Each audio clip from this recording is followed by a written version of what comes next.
De seguro que hemos escuchado alguna vez el refranero o dicho de matar una mosca a cañonazos.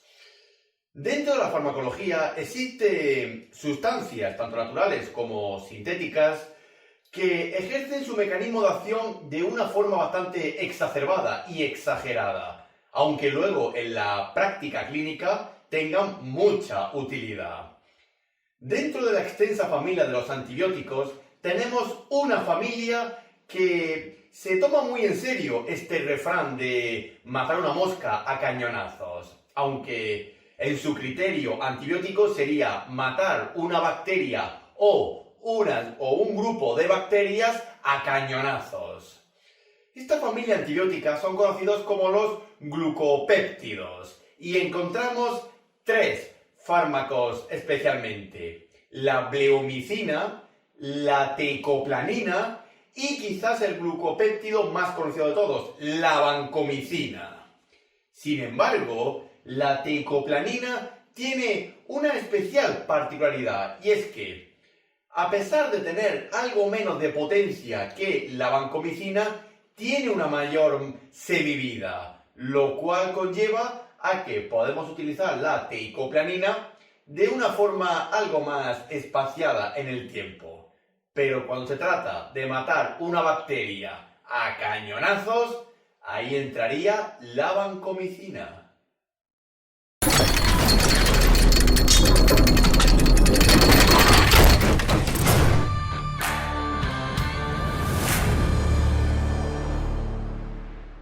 La teicoplanina es un fármaco que pertenece a la familia de los antibióticos, más especialmente al subgrupo conocido como los antibióticos de tipo glucopeptídicos o glucopéptidos, junto con otros semejantes como por ejemplo la bleomicina o la conocida vancomicina. La teicoplanina, como todos los glucopéptidos, está compuesta de dos zonas bastante diferenciadas. Una zona peptídica a la cual se le intercalan zonas de hidratos de carbono, es decir, de monosacáridos. La teicoplanina la podemos encontrar en el mercado sanitario y farmacéutico bajo diversos nombres comerciales, siendo el más conocido el de Targocid. Y tenemos que saber que la teicoplanina, al igual que la vancomicina y la bleomicina, solamente tienen actividad para las bacterias gram positivas, solo y exclusivamente para ellas.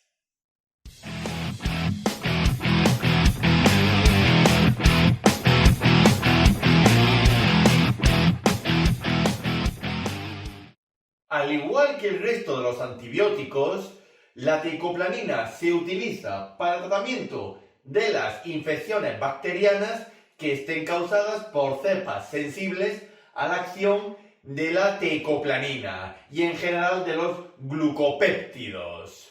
Y de nuevo, recordar, como hemos mencionado anteriormente, que todos los glucopéptidos se utilizan para el tratamiento de infecciones bacterianas que estén causadas por cepas sensibles de tipo gram positivas, sean aerobias o anaerobias, pero solamente de cepas que sean de gram positivas. Contra las cepas gram negativas no tiene efecto ninguno la teicoplanina y en general los glucopéptidos.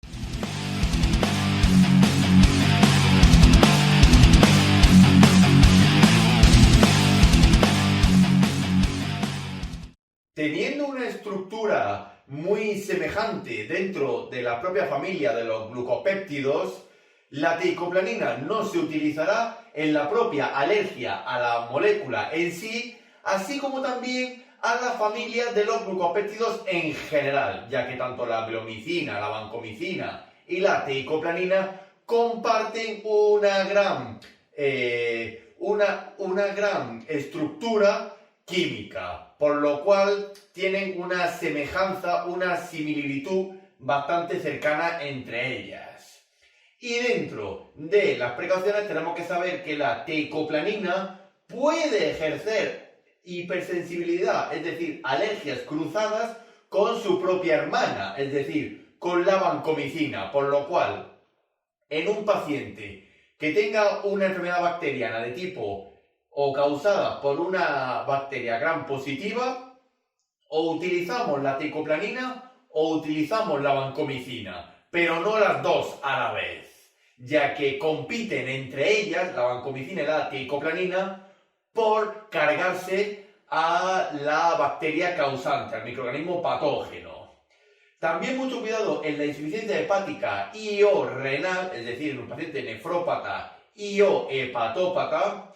Y también tenemos que tener en cuenta que todas las terapias que tengamos de glucopéptidos, sea la teicoplanin o la vancomicina, si son a largo plazo, se puede favorecer la aparición de resistencia, aunque suele ser muy rara, ya que, como veremos más adelante, la teicoplanin, al igual que cualquier glucopéptido, son antibióticos muy potentes. Y es que pueden acabar con una enfermedad grave, una sepsis grave que esté causada por una gram positiva, relativamente en pocos días, en 2 o 3 días. Por lo cual las terapias a largo plazo suelen ser muy raras, por no decir que es que no suelen establecerse. De nuevo recordar que la teicoplanin, como todos los glucopéptidos, no tiene acción sobre las bacterias de tipo gram negativas. Aquí utilizaremos otros antibióticos, las aminopenicilinas, las cefalosporinas, los carbapenems, pero los glucopéptidos no. Y hay que realizar al paciente controles hematológicos, ya que como veremos en la adversidad, el paciente puede tener altibajos dentro de algunos elementos sanguíneos.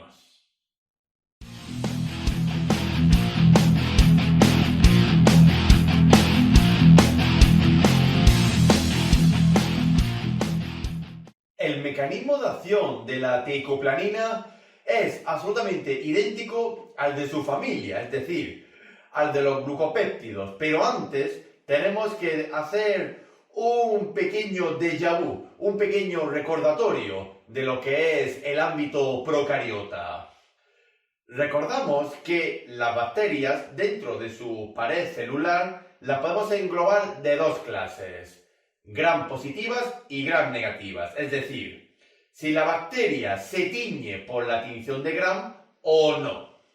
Normalmente las bacterias gram positivas se tiñen con la tinción de gram, lo cual que se deduce de que tienen una pared celular muy gruesa, la cual está conformada por múltiples capas pequeñas pero que juntas forman una grande de peptidoglicanos. Por el contrario, las bacterias de tipo gram negativas no se tiñen con la tinción de gram, lo cual que se dilucida de aquí, de que la pared celular de las gram negativas solamente tienen una pequeña y fina capa de peptidoglicano, la cual está rodeada por otras capas diferentes. Pueden ser lipoproteínas o otras sustancias. Si nos vamos a las gram positivas, la teicoplanin ejerce su mecanismo de acción mediante la inhibición de la síntesis de los peptidoglicanos que se encuentran a lo largo de la pared celular, lo cual que conlleva a una pérdida estructural de la bacteria, la cual está relacionada también con la pérdida de los ácidos teicoicos que están presentes dentro de los peptidoglicanos. De ahí que solamente la teicoplanin, al igual que todos los glucopéptidos, solamente tienen acción única sobre las bacterias de tipo gram positivas, las que presentan una gruesa capa de peptidoglicanos. En cierto modo, es como si la teicoplanin todo el rato estuviese golpeando de forma bestia, como si fuera un ariete, contra la pared celular, provocando que ésta se rompa. Y tenemos que decir que la teicoplanin, en comparación con su hermana, la vancomicina, siendo esta el glucopéptido más conocido de la familia antibiótica, tenemos que decir que la teicoplanina dura más que la vancomicina, ya que tiene una mayor semivida en el cuerpo, pero a diferencia tiene menos potencia que la propia vancomicina. Y también presenta una menor resistencia que la vancomicina, ya que la teicoplanina se suele utilizar de forma muy rara, porque la vancomicina, digamos que tiene mucha más presencia y mucha más potencia cuando se requiere erradicar una enfermedad, una infección de tipo gram positiva rápidamente y sin tener que utilizar terapias a largo plazo.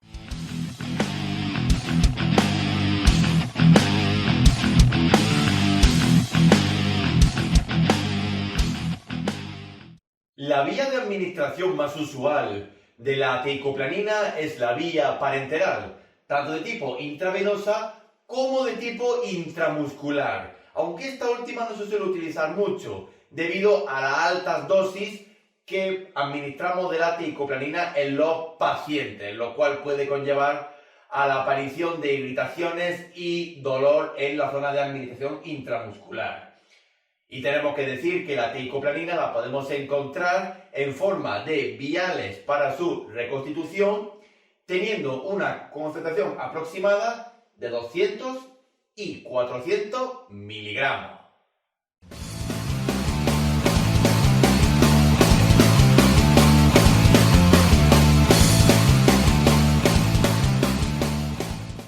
La posología más habitual de la teicoplanina suele ser bastante estandarizada y está muy bien estudiada, pero eso sí, es muy importante recordar que la teicoplanina, a diferencia de la vancomicina, tiene una mayor semivida en el organismo, por lo cual la gran mayoría de las dosis de la teicoplanina suelen ser diarias.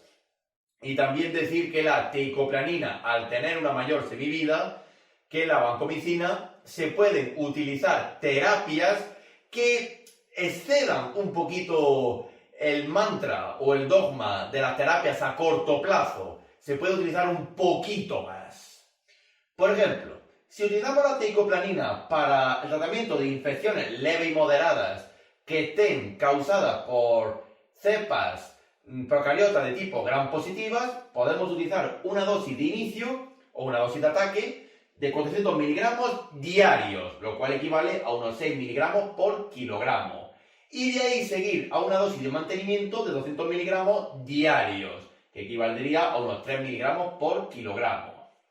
Que el paciente presenta una enfermedad procariota o una infección generalizada, es decir, una sepsis, utilizaremos una dosis de ataque continua, pero eso sí, en vez de diaria, 2 veces al día, 400 miligramos cada 12 horas durante 4 días aproximadamente. Y ya conforme la infección vaya remitiendo, pasamos a la dosis estándar de 400 miligramos cada 24 horas de forma diaria.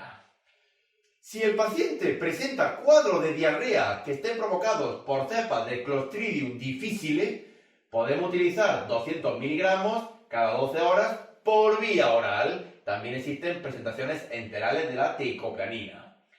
Y en pediatría podemos utilizar dosis algo mayores, por ejemplo, 10 miligramos por kilogramo cada 12 horas durante 3 días. Es decir, una dosis de ataque. Y de ahí bajar a una dosis de mantenimiento de 6 miligramos por kilogramo diario, que usualmente suele ser de unos 4 días. Cualquier tratamiento con la teicoplanina y en general con cualquier glucopéptido se requiere o se recomienda que no supere la semana de tratamiento, es decir, una terapia intensiva antibiótica a corto plazo.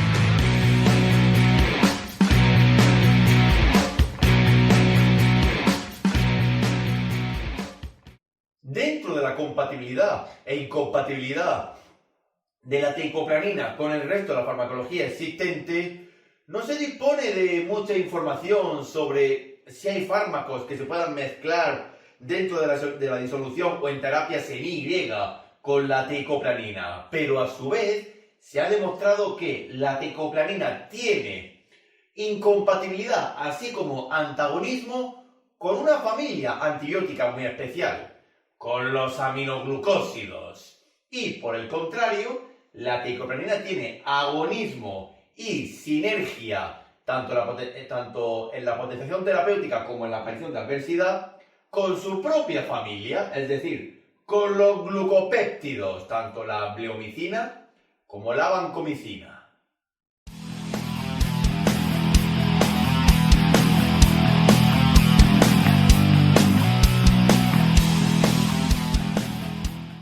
Es de bien decir que la teicoplanina, al igual que la vancomicina o la bleomicina, son antibióticos muy potentes, tanto que, por así decir, su lema principal podríamos resumirlo en la típica frase de o muere la bacteria o morimos todos. Pero aquí no se negocia con terroristas. Aquí lo importante es erradicar la enfermedad, cueste lo que cueste, nos lleve la vida o no, pero aquí todos tienen que morir. Por lo cual nos lleva a ese refrán de matar una mosca a cañonazos, matar una bacteria a cañonazos. ¿Qué conlleva ello? Que la teicoplanina, al igual que la vancomicina, incluso aunque lo utilicemos a las dosis recomendadas, la aparición de adversidad suele ser bastante recurrente. Incluso también para la propia teicoplanina, aunque ésta se utilice de forma diaria, al tener una mayor duración y presencia en el organismo durante una terapia farmacológica. Algunos de los efectos adversos de la teicoplanina son la aparición de flebitis y tromboflebitis, así como dolor en la zona de administración local. También puede provocar fiebre medicamentosa, así como prurito y, lo más importante, necrosis tisular. Pero necrosis tisular si se produce un cuadro de extravasación, es decir, si la teicoplanina se disemina por la zona de administración parenteral.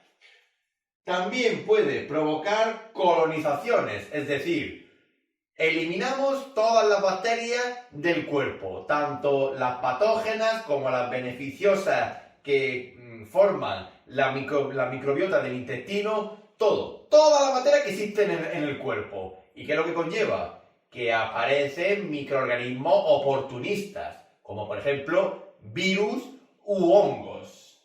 También puede provocar mareos y cefalea, así como dispepsia, diarrea y alteración de algunos valores de la sangre, leucopenias, neutropenias, trombopenias. Y en el embarazo y la lactancia, la teicoplanina tiene categoría C, es decir, se puede administrar, pero siempre valorando el beneficio en contra del riesgo, tanto en la gestación como durante la lactancia, aunque se ha demostrado que la teicoplanina, como todos los glucopéptidos, no se excretan por la leche materna, al ser moléculas bastante grandes.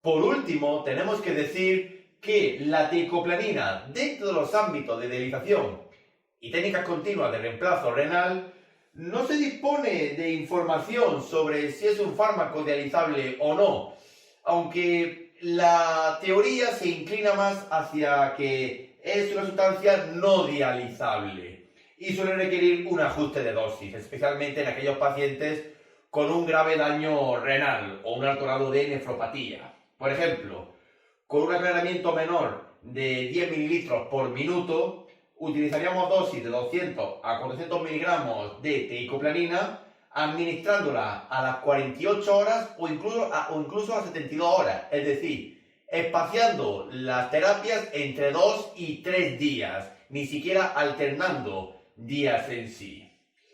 De nuevo decir que la teicoplanina, al ser un glucopéptido, erradica una enfermedad bacteriana solamente si es de tipo gram positiva. Con las gram negativas no hace efecto ninguno. Y lo único que podemos provocar sería favorecer la aparición de resistencias a la tecoplanina.